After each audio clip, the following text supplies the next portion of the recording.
I am Dr. Probir Sinha.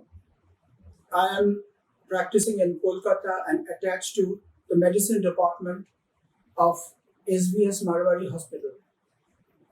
Today, our discussion is on understanding hypertension. Our discussion will be on what high blood pressure is and how to prevent it. Generally, everyone would like to have a healthy or a normal blood pressure to live a normal and good healthy life. Basically, each time when the heart beats, it pumps blood into the blood vessels. This creates pressure against the walls of the blood vessel. This is called blood pressure, basically. Normally, in a healthy person, it rises and falls throughout the day. But when blood pressure remains high for a long time and left untreated, it can lead to serious health hazards. In general, persistent increase in blood pressure higher than normal blood pressure is known as hypertension as we know it. High blood pressure usually develops over time.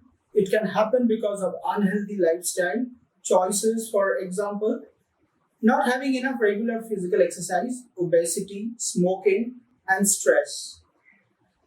There are other risk factors that can also increase the risk of developing hypertension, such as age, family history of high blood pressure, excess salt intake, not eating enough foods with potassium can increase blood pressure and the risk of stroke and chronic kidney disease.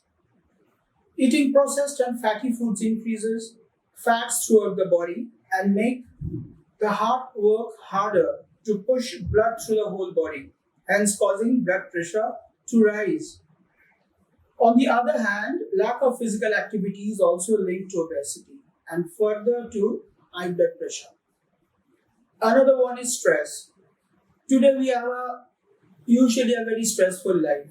Reacting to stress in unhealthy ways or not managing stress can also increase the blood pressure. Moving on, hypertension does not have any obvious signs and symptoms. That is why it's often called the silent killer. It puts people at risk for several diseases from cardiovascular problems to kidney failure, stroke, and even eye damage and blindness. Hence, early and accurate diagnosis is very important in management of hypertension. Measuring the blood pressure is the only way to know whether a person is having high blood pressure or not. Generally, when symptoms do occur, they include morning headaches or tiredness, vision changes, you have difficulty in seeing things, buzzing in the ears, fatigue, nausea, or vomiting.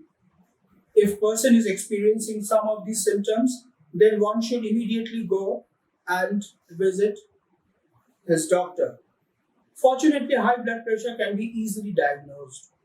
It is usually measured with an instrument called the blood pressure, which technically we call sphygmomanometer. A healthy or normal blood pressure should be lower than 120 by 80 millimeter of mercury, or it can also read as 120 over 80. Here the upper number indicates systolic blood pressure and the other number denotes the diastolic blood pressure. If blood pressure level is more than 140 over 90 and the person is having hypertension, he or she might be at risk of developing serious heart diseases. The risk can be prevented and reduced by taking steps towards a healthier lifestyle, such as regular exercise, healthy diet, quit smoking, regular blood pressure monitoring, stress management, and adherence to medicine. If blood pressure is successfully controlled with such lifestyle modification, then it might avoid or delay the use of medication, which most of us want to avoid. So let's take a look at these strategies one by one. The first is regular exercise or physical activity. Exercise can be a drug-free approach to lowering high blood pressure. Regular physical activity makes a person's heart stronger. If one has a strong and healthy heart, it can pump more blood with less effort. So if heart has to work less to pump, the force on the blood vessel will decrease and lowers the blood pressure. In other case, as we are all aware that age and weight gain are the two major risk factors for high blood pressure. So if the BP is at a desirable level, that is less than 120/80, then exercise can help prevent it from rising at your age. Regular exercise also helps you to maintain a healthy weight, which in my opinion is an important way to control blood pressure. One should aim to be at least 30 minutes, to have at least 30 minutes of aerobic activity most days of the week, at least 5 days a week. High BP level can be reduced by doing regular structured exercises such as brisk walking, jogging, or swimming. Next is healthy diet. Diet also plays an important role in controlling blood pressure. A diet with a high intake of vegetable, fruits, and whole grain is recommended for hypertensive patients for lowering blood pressure or preventing hypertension through dietary intervention. One can adopt a dietary pattern such as DASH diet or a Mediterranean diet, eating less saturated fat and total fat, getting plenty of potassium, limiting the amount of sodium in the diet. DASH diet is basically a diet which is recommended by the dietitian. I'm not going into the details.